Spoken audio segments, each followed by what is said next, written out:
Hey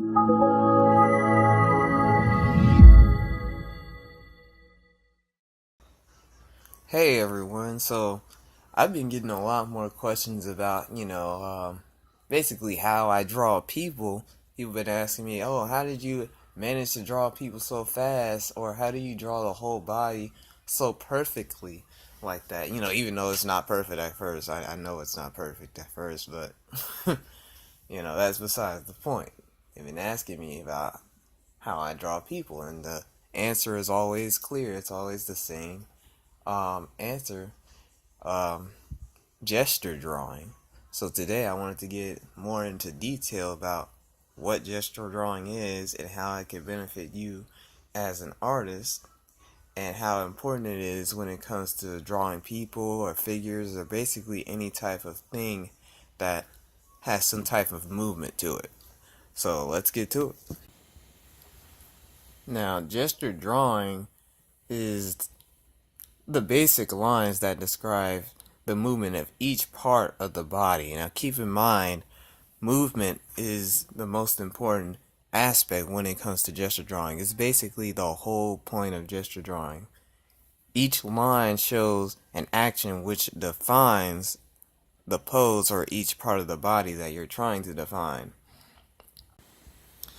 And some people may ask me, well, what if I don't want to describe it through gesture drawing? Well, um, in that case, I would say most likely people would try to describe the contours of the image first, or the figure first, which is basically like the outside of the figure, which is the muscles and, um, basically all the details of the figure, which is not necessarily a bad thing. It's just that you're probably going to be having a harder time trying to get everything proportional and every aspect of the figure to work together and to look alive.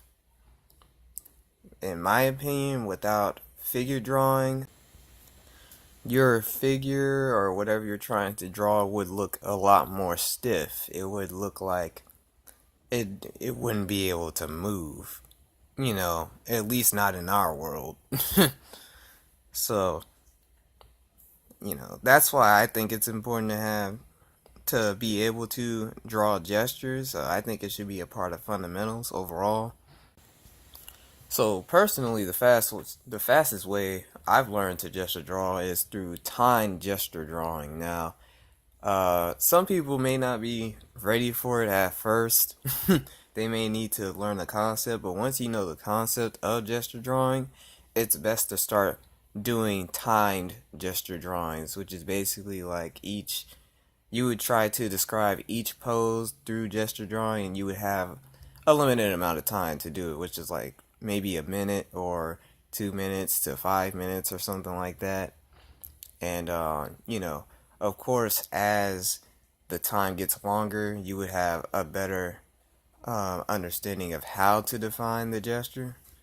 And it'll help you to better understand how the body moves and works together and how all the different parts fit together, so then you can have a better understanding of even and also proportions as well. So and perspective, you know. Um so I hope that kind of sums up the importance of gesture drawing and how you can incorporate it into your own artwork, if you're whether you're drawing people or figures or basically anything that moves. It can go into painting or sketching or whatever you do. So that's all I have for right now, and I'll hope y'all have a great day.